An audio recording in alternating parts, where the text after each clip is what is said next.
Oke, balik lagi ya. Tadi yang saya jelaskan ke kamu itu adalah persamaan umum sebuah rangkaian resonansi. Di mana yang tadi terjadi itu yang omega kuadrat sama dengan seper akar LC atau omega sama dengan akar seper LC atau omega kuadrat sama dengan seper LC itu adalah kondisi di mana rangkaian itu tanpa beban. Tidak ada set L di sini. Nah, sekarang bagaimana kalau ada set L di sini? Kamu bisa bayangkan kalau ada set L di sini, berarti set L yang ada di sini, misalkan ini antena atau apapun ya, atau rangkaian-rangkaian apapun yang setelah rangkaian resonansi ini, berarti set L yang di sini itu akan menjadi paralel dengan XC, paralel dengan XL lagi tuh. Berarti kan dia akan memperkecil besarnya X totalnya ini.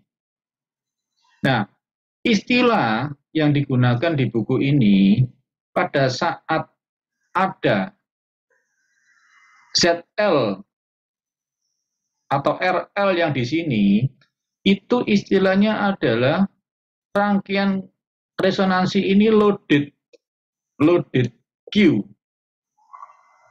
Ya. Jadi Q-nya ada bebannya. Jadi rangkaiannya menjadi seperti ini. Berarti ada apa? Ada RS, ada L, ada C, ada beban. Jadi ada load-nya. Ya. Terus komponen yang digunakan mungkin juga bukan komponen ideal. Ya, komponen Q. Ya, jadi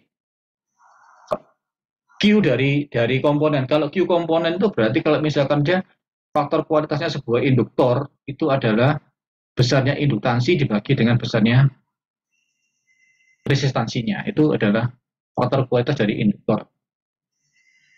Ya. Nah, sekarang kita lihat apa sih pengaruh dari RS, RL pada rangkaian-rangkaian yang seperti ini, loaded Q seperti ini. Ya. Nah, sekarang bisa kita lihat bahwa nanti rangkaian ini yang sebelah kanan ini L, C dan RLL ini ya. Ini akan menjadi kalau ini kita buat rangkaian ekivalennya. Ingat ya, seperti yang di RL, kalau ada sumber tegangannya akan short terhadap ground. Kalau ada sumber arusnya akan open untuk rangkaian small sinyal. Ingat ya. Berarti kalau untuk rangkaian ini, berarti ini untuk rangkaian penggantinya, ini seakan-akan tidak ada, seakan-akan short. Berarti yang terjadi adalah R-nya, yang tadi cuma ada RS, sekarang ada RS dan RL paralel. Inilah yang menjadi RP. R paralel, berarti R paralel antara RS dan RL. Nah, sekarang komponennya tinggal 3. Ya, pada saat kita mau analisis impedansi yang di sini ini. Nah, inilah rangkaian ekivalen yang digunakan untuk perhitungan Q-nya tadi itu. Ada komponen baru, yaitu komponen RP yang timbul. Nah, sekarang kita lihat. Nah, ternyata faktor kualitas atau Q dari sebuah rangkaian ini ditentukan dari RP dan XP-nya. Q adalah RP plus XP. XP itu apa? Ya XP itu ya kalau nggak J omega L ya J omega C. Kan pada saat resonansi J omega L besarnya sama dengan seper J omega C. Ya. XC sama dengan XL. Berarti XP-nya itu mana? Ya XP-nya itu adalah kamu ambil salah satu. Kalau nggak, kamu boleh ambil XL-nya, kamu juga boleh ngambil XC-nya. Ya. Jadi ambil salah satu yang induktif maupun yang kapasitif. Karena mereka semua nilainya sama. Jadi besarnya Q adalah sama dengan RP plus XP. Nah, nanti hasilnya bagaimana sih? Nah, ini. Ya. Kalau misalkan aja saya punya induktor 50 nanohenry, C-nya 25 PF, ya, berarti large induktor, small kapasitor. Jadi induktornya besar, kapasitornya kecil. Ini akan menghasilkan frekuensi resonansi di 142.35 dengan faktor kualitas Q 1,1 menjadi gambar yang paling sebelah gambar tadi itu. Nah, gambar yang ini menjadi yang ini yang titik-titik. Ya. Bagaimana kalau induktornya kecil, kapasitornya besar? Ya.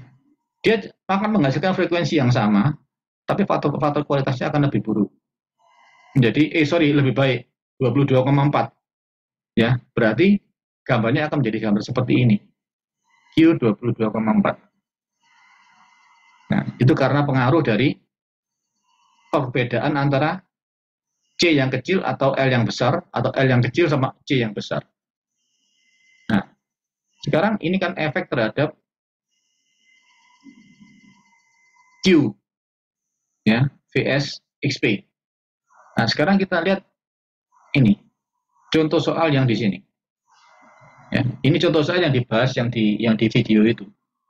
Jadi video ini contoh soal yang dibahas dari ini. Di sana sebuah rangkaian resonansi yang akan beroperasi, gitu, untuk sebuah source resistance, berarti RS. Source resistance 150 ohm, berarti RS-nya 150 ohm. Kemudian ada dengan beban 1000 ohm. Berarti RL-nya 1000 ohm. Ya. Loaded Q minimal harus 20 pada frekuensi 50 MHz. Jadi dia minta di soal ini Q-nya 20 untuk frekuensi resonansi 50 MHz. Asumsikan bahwa semua komponennya itu adalah komponen ideal lossless, tidak ada lossnya. Ya, dan tidak perlu impedance matching. Nah, bagaimana mengerjakan soal ini? Yang tadi dikatakan bahwa ada RS, ada RL, berarti akan timbul RP itu.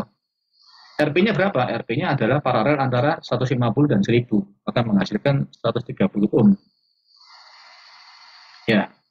Nah, tadi kan ada persamaan Q sama dengan RP plus XP. Atau XP sama dengan RP per Q. Tadi Q-nya diminta berapa? Diminta minimal harus 20. Betul, dia minta yang lancip. Dia minta yang lancip. Lancipnya harus lancip 20. Curamnya curam 20. Maka RP dibagi 130 dibagi 20, persamaan dari mana? Persamaan dari yang tadi ini, yang di atas ini. Ini dari sini, ya. Berarti kan XP sama dengan RP per Q. Nah, dari sini didapatkan, maka didapatkan XP-nya 6,5 ohm. Berarti XP itu adalah impedansi yang paralel antara LC dan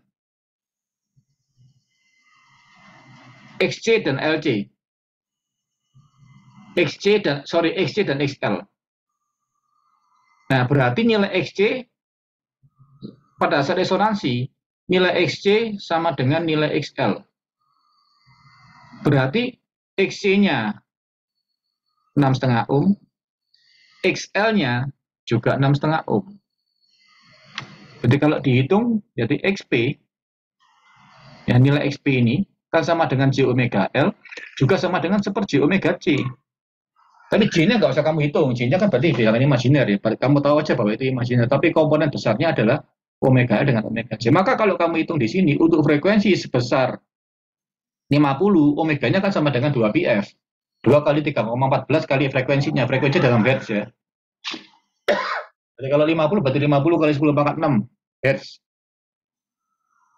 Ya, itu akan menghasilkan L dalam Henry dan C dalam farad.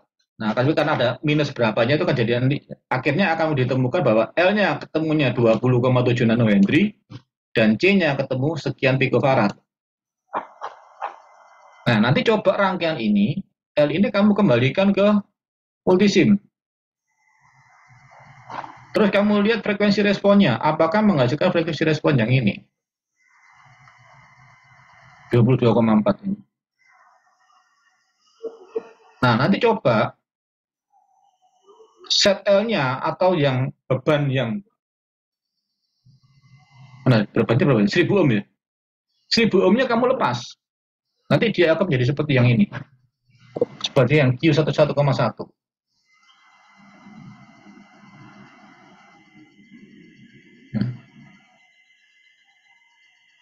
Nah, itulah contoh soal yang nomor 1 itu. Nah, nanti yang kedua adalah bagaimana kalau komponennya nggak ideal. Yang tadi itu komponennya ideal. Hanya pengaruh dari set L, bagaimana pengaruhnya. Nah, sekarang kalau komponennya sendiri nggak ideal, nanti ada hitungannya sendiri. Setelah ini aja kita berikan.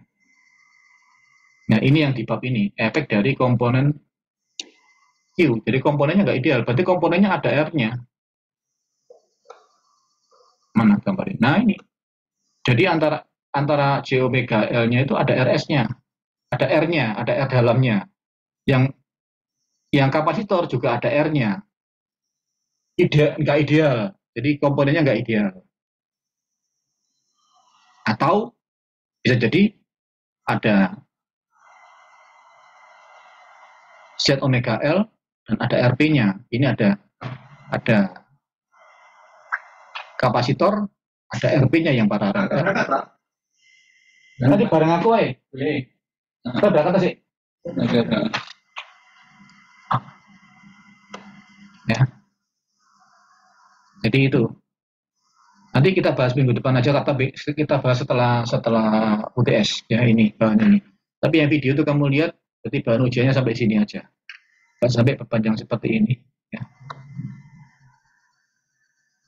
Oke, itu dulu. Saya stop dulu. Terima kasih.